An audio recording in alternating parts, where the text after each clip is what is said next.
अस्सलाम वालेकुम फ्रेंड्स। आज के सी प्लस प्लस के लेक्चर नंबर 19 के अंदर हम do and do while loop पढ़ेंगे। लास्ट वीडियो में हमने फॉर लूप पढ़ा था और आज हम डू और डू वाइल लूप पढ़ेंगे। So let's start.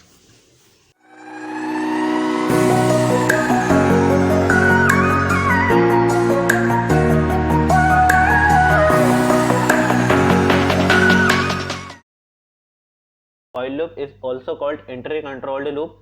entry controlled loop क्या कि इसकी जो बेस होती है while loop की, ये हमारी टेस्ट कंडीशन पर बेस होता है कि अगर हमारी टेस्ट कंडीशन जो है वो ट्रू होगी तो ये रिजल्ट ट्रू देगा और उसके हिसाब से ये एग्जीक्यूट होगा। और टेस्ट कंडीशन जो होती है वो हमारी यही होती है कि B less than is equals to 10 या greater than is equals to 10, कुछ भी कर लें। ये हमारा वेरिएबल है, बी जो है ये रिलेशनल एक्सप्रेशन है, जबकि पूरी खुद भी एक रिलेशनल एक्सप्रेशन है, लेकिन जो रिलेशनल ऑपरेटर है ये हमारा ग्रेटर देन और इक्वल टू एक रिलेशनल ऑपरेटर है। 10 हमारा एक नंबर है। इसके बाद C++ while loop statement allow to repeatedly run the same block of code until a test condition is met या condition is met। यानी कि जब तक हमारी ये कंडीशन जो है ये ट्रू रहेगी, ये वाली जो कंडीशन है अगर ये ट्रू रहेगी तो अगर ये कंडीशन मैट होती रहेगी या ट्रू रहेगी। मैट यहाँ पे जो ये मैट लिखा है इसका मतलब ट्रू ही है कि ट्रू हो या मैट एक ही बात है कि जब तक ये कंटिन्यू और ट्रू रहेगी तब तक हमारा लूप वाइल लूप जो है वो चलता रहेगा। While loop has one control condition and execute as long as the condition is true. यानी कि तब तक चलता है जब तक कंडीशन ट्रू होती है। The condition of loop is tested before the body of loop is executed. यानी कि कंडीशन ऑफ द लूप क्या होता है कि जब आप इसका सिंटेक्स देखोगे तो आपको समझ आएगा कि इसके अंदर टेस्ट कंडीशन हम पहले देते हैं, उसके बाद जो बॉडी ऑफ द लूप है या लूप की जो मेन चीज़ है वो एग्जीक्यूट होती है। तो इसका सिंटेक्स जो है वो यहाँ से यहाँ तक इसका सिंटेक्स है, ये पूरा ये इसका सिंटेक्स है। इसके अंदर टेस्ट कंडीशन जो है जो हमने अपना लास्ट पॉइंट पढ़ा है कि लास्ट पॉइंट में हमने क्या पढ़ा है कि टेस्ट कंडीशन जो है वो सबसे अबव दी जाती है, सबसे पहले दी जाती है। इसके बाद ये सारी स्टेटमेंट और increment decrement body of the loop में आता है। टेस्ट कंडीशन यहाँ पे वही सिंपली रिलेशनल एक्सप्रेशन है, जबकि ये जो है इंक्रीमेंट डिक्रीमेंट ये हमारा उसके हिसाब से अपनी स्टेटमेंट के हिसाब से हुआ कि हमें उसमें इंक्रीमेंट कराना है या डिक्रीमेंट कराना है। तो अब हम इसकी अपने आईडी में चलते हैं और इसकी भी प्रैक्टिस करके देख लेते हैं। एक न्यू फाइल क्रिएट करते हैं। इसमें हमने आईओस्ट्रीम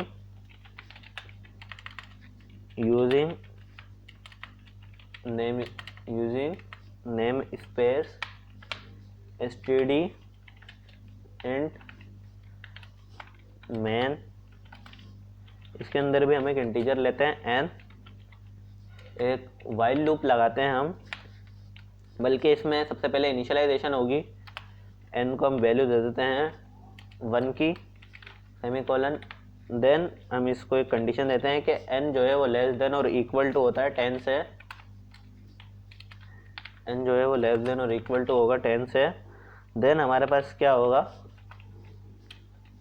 सी आउट हम लिख देंगे। इसके अंदर हम कुछ और लिख देते हैं, इसको मैं कर लेता हूँ आई एम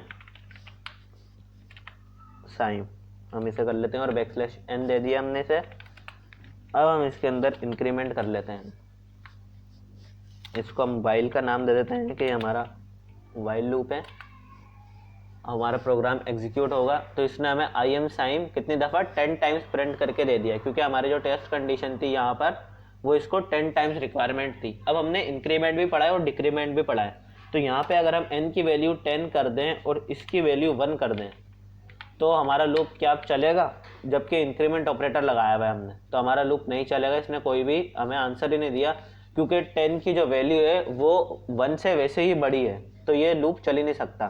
तो इसके लिए हमने इसमें माइनस माइनस दे दिया। अब हमारा लूप जो है वो एग्जीक्यूट हो जाएगा।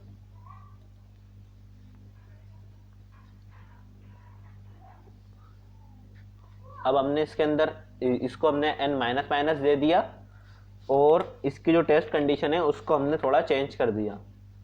तो इसने हमें क्या करा, इसने हमें 10 times I am Saim print करके दे दिया।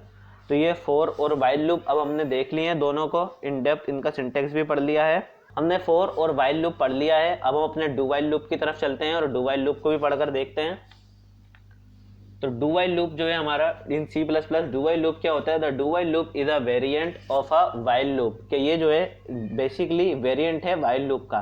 वेरिएंट मतलब कि उसका पार्ट है वाइल लूप का, कि वाइल लूप जिस तरह एग्जीक्यूट होता है इसी तरह हमारा डू वाइल लूप भी उसी का एक वेरिएंट है, उसी की अपग्रेडेड वर्जन है।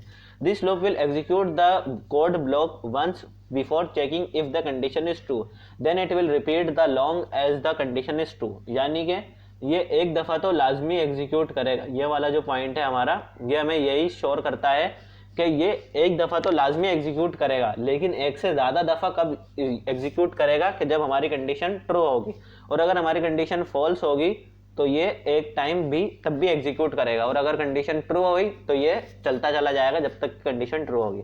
Unlike for and while loops which test the loop condition at the top of the loop, the do while loop checks the condition is at the bottom of the loop।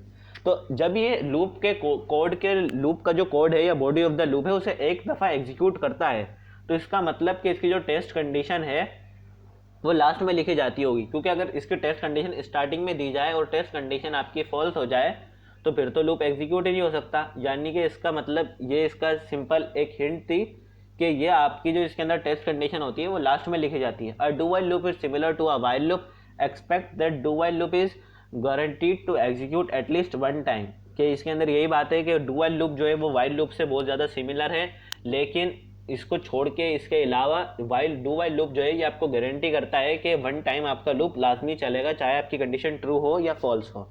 Do while loop का ये simple statement है कि यहाँ पे सबसे पहले हम do लिखते हैं, उसके बाद ये बॉडी ऑफ लूप आ जाती है, उसके बाद वाइल के साथ हमारी टेस्ट कंडीशन आ जाती है। तो हम अपने ID डेफ सी प्लस तो अब हम अपने ID Dev C plus plus में चलते हैं और इसकी भी थोड़ी प्रोग्रामिंग करके देख लेते हैं। तो अब हम इधर एक और फाइल क्रिएट करेंगे, हैश इंक्लूड देन आयोस्ट्रीम, बल्कि यूजिंग नेम स्पेस लिखना था हमें पहले,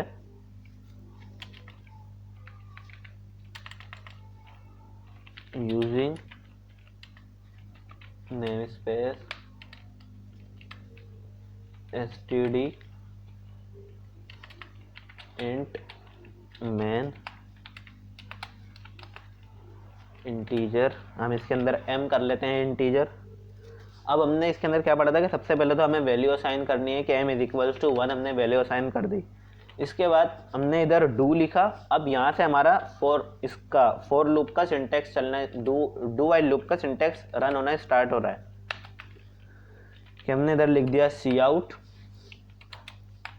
उसके बाद सी आउट के अंदर हमें क्या स्टेटमेंट लिखनी है, सी आउट के अंदर हम लिख लेते हैं how are you. How are you एक सिंपल स्टेटमेंट लिख ली हमने। इसके बाद हमें इसको वाइल देना है।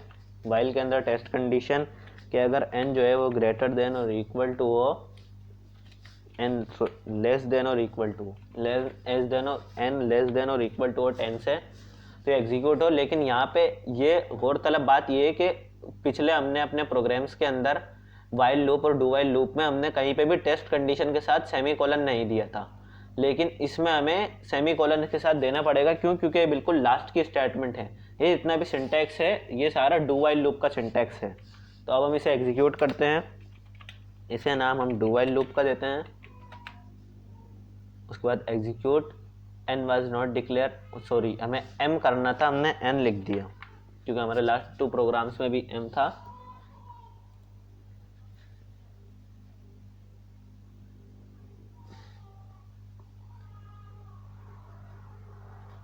इसी के अंदर हमें सी आउट की स्टेटमेंट के साथ इसमें इंक्रीमेंट भी लिखना है कि इसमें हर बार इसकी वैल्यू में इंक्रीमेंट हो m++। अब हमारा प्रोग्राम जो है इसने हमें इसे 10 टाइम्स प्रिंट करके दे दिया। अगर हम इसके साथ \n दे दें तो ये हमें 10 टाइम्स प्रिंट करके दे देगा how are you how are you how are you. लेकिन हमने ये बात पढ़ी थी कि अगर हमारी टेस्ट कंडीशन फॉल्स भी हो तब भी ये 1 टाइम एग्जीक्यूट होगा। तो हम इसको बस लेस देन को ग्रेटर देन कर देते हैं, हमारी स्टेटमेंट खुद ही फॉल्स हो जाएगी। तो देखते हैं हाउ आर यू इसने हमें सिर्फ 1 टाइम प्रिंट करके दिया है। क्यों? क्योंकि यहाँ पे बेसिक काम क्या हुआ, m इज इक्वल्स टू 1 हुआ, कंट्रोल इसके अंदर आया, हाउ आर यू प्रिंट हुआ, इंक्रीमेंट हुआ। अब m की वैल्यू 2 हो गई। m की वैल्यू जब चेक हुई कि वाइल की कंडीशन से कि m की वैल्यू जो है वो ग्रेटर देन या इक्वल टू होने चाहिए 10 से, जबकि इसकी वैल्यू 10 से छोटी थी, तो इसने लूप के कंट्रोल को यहीं एंड कर दिया और इतना हमें 1 time how are you print करके दे दिया अंटिल हमारी कंडीशन जो है वो फॉल्स थी। लेकिन अगर हम यही काम वाइल लूप के अंदर करते हैं, वाइल लूप हमारा एग्जीक्यूट नहीं होगा। इसने हमें कुछ भी एग्जीक्यूट नहीं करके दिया। क्यों? अभी हम वाइल लूप के अंदर हैं और अभी मैंने वाइल लूप एग्जीक्यूट करा है, तो अब हम अपने वाइल लूप में, लेकिन इसने हमें आउटपुट नहीं दिया। क्यों? क्योंकि वाइल लूप के अंदर ये हमारे पास फैसिलिटी नहीं है कि कंडीशन हमारी वन मोर टाइम एग्जीक्यूट हो सके। इसीलिए हमने डू वाइल लूप बनाया ताकि हमारी कंडीशन चाहे ट्रू हो या फॉल्स हो, और अगर फॉल्स हो तो वन टाइम लाजमी प्रिंट हो, ट्रू हो तो फिर एग्जीक्यूट होता ही है वो तो सब में। तो ये हमारा सिंपल आज लूपिंग स्ट्रक्चर का प्रोग्राम था, लूपिंग स्ट्रक्चर का ट्यूटोरियल था। मुझे उम्मीद है कि आपको समझ आ गया होगा। मिलेंगे आपसे अगली वीडियो में, तब तक के लिए टेक केयर, अल्लाह हाफिज़। हमारी वीडियो को लाइक करें और चैनल को सब्सक्राइब करें।